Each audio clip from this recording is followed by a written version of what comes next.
Malappuram cage എന്ന് വന്നിട്ടുള്ളൊരു നാരങ്ങ അച്ചാറിൻ്റെ റെസിപ്പിയുമായിട്ടാണ്. അപ്പോൾ ഈ നാരങ്ങ ഒറ്റയ്ക്ക് തന്നെ കൂട്ടാൻ പറ്റുന്ന രീതിയിലാണ് ഞാൻ ഈ നാരങ്ങ അച്ചാറിടുന്നത്. അപ്പോൾ നമുക്കിത് വെയിറ്റ് ചെയ്തെക്കേണ്ട ആവശ്യമൊന്നുമില്ല, അച്ചാർ ഒറ്റയ്ക്ക് തന്നെ ഇത് എടുക്കുക. അപ്പോൾ ഞാൻ അതിന് വേണ്ടിയിട്ട് ആദ്യം തന്നെ ഒരു 1 കിലോ നാരങ്ങയാണ് ആവി കയറ്റാൻ വേണ്ടി വെച്ചിട്ടുള്ളത്.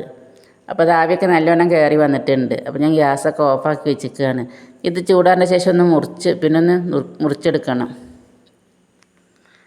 അപ്പോൾ ചൂടാറുമ്പോഴേക്ക് ഞാൻ ഇവിടെ ഇങ്ങനെ ഉലുവയും കടുകും അതുപോലെ ചെമ്മീൻ വറുക്കാൻ വേണ്ടി വെച്ചിട്ടുണ്ട്. അപ്പോൾ ഒക്കെ ഒന്നിച്ചിട്ട് തന്നെ വറുത്തെടുക്കുന്നത്, ഒന്നിച്ചിട്ട് പൊടിച്ചെടുക്കാനാണ്. അല്ലെ സെപ്പറേറ്റ് ആയിട്ട് വറുത്തെടുക്കണമൊന്നുമില്ല.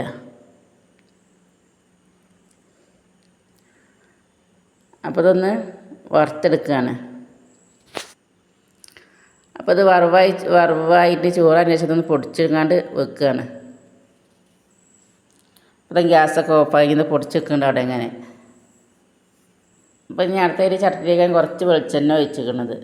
നല്ലതിൻ്റെ അച്ചാർ ഉണ്ടാക്കുന്നത് ഇപ്പം തന്നെ കൂട്ടാൻ വേണ്ടിയിട്ടാണ് ഞാൻ അച്ചാർ വെളിച്ചെണ്ണയിൽ ഉണ്ടാക്കുന്നത്. അപ്പോൾ ഇതൊക്കെ ഉലുവയും കടും കൂടി ഉലുവയും കടും ഇട്ട് കൊടുത്തിട്ടുണ്ട്. അത് പൊട്ടി വരുമ്പോഴത്തേക്ക് ഇങ്ങനെ 2 പച്ചമുളക് ഇട്ടെടുക്കുന്നുണ്ട്. കറിവേപ്പില കൊടുന്ന് വെച്ചാൽ കഴിഞ്ഞു കൂടെ, അതുകൊണ്ട് കറിവേപ്പില ഇടുന്നില്ല.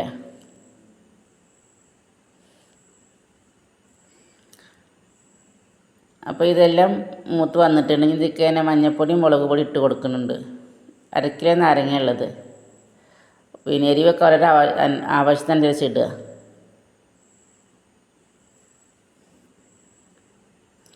അപ്പോൾ ഈ മുളക് പൊടിയൊക്കെ ഒരു പച്ചമണം മറന്ന് നമുക്കൊന്ന് ഇളക്കി കൊടുക്കുക. ഇതിലേക്ക് ഞാൻ ഈ നാരങ്ങ ഇട്ട് കൊടുക്കുന്നുണ്ട്. അപ്പോൾ നാരങ്ങ മുറിച്ചെടുത്തതാണ് ഇതിലേക്ക് ഇട്ട് കൊടുക്കുന്നുണ്ട്. അപ്പോൾ ഇത് നല്ലോണം എല്ലായിടത്തേക്കും ഒന്ന് ഇളക്കി യോജിപ്പിക്കുന്നുണ്ട്. ഇതൊന്ന് നാരങ്ങമ്മ. അപ്പോൾ നാരങ്ങയൊക്കെ നല്ലോണം ഇളക്കി യോജിപ്പിച്ച് ഇതിലേക്ക് തന്നെ ഉപ്പിട്ട് കൊടുക്കുന്നുണ്ട്. ഇനി ഉപ്പിട്ട് കണ്ട് ഒന്നുകൂടി ഇളക്കി കൊടുക്കുന്നുണ്ട്. ഇത് സിമ്പിളായിട്ടില്ല, എളുപ്പം അത് ഉണ്ടാക്കാൻ. നമുക്ക് അന്നൊക്കെ എടുക്കുകയും ചെയ്യാം. ഇതിലേക്ക് കുറച്ച് സുർക്ക ഒഴിച്ചെടുക്കണുള്ളൂ, കൂടുതലായിട്ട് സുർക്കൊന്നും ഒഴിച്ച് കൊടുക്കണില്ല. അപ്പം ഇതൊന്നും കൂടി ഇളക്കി കൊടുക്കുന്നുണ്ട്. ഇതിലേക്ക് ഇങ്ങനെ പൊടിച്ച് വെച്ച ഉലുവയും കടുവും ചെമ്മീനും പൊടിച്ചതുണ്ടല്ലോ, ആ കൂട്ടുപാടത്തേക്ക് ഇട്ട് കൊടുക്കുന്നുണ്ട്. എന്നിട്ട് ഒന്നും കൂടി ഇളക്കി കൊടുക്കുന്നുണ്ട്. അപ്പോൾ ഈ അച്ചാർ ഉണ്ടാക്കാൻ സിമ്പിളായിട്ടില്ല, എളുപ്പമായിട്ടിത് ഉണ്ടാക്കുകയും ചെയ്യാം. നമുക്ക് അന്നൊക്കെ കൂട്ടുകയും ചെയ്യാം.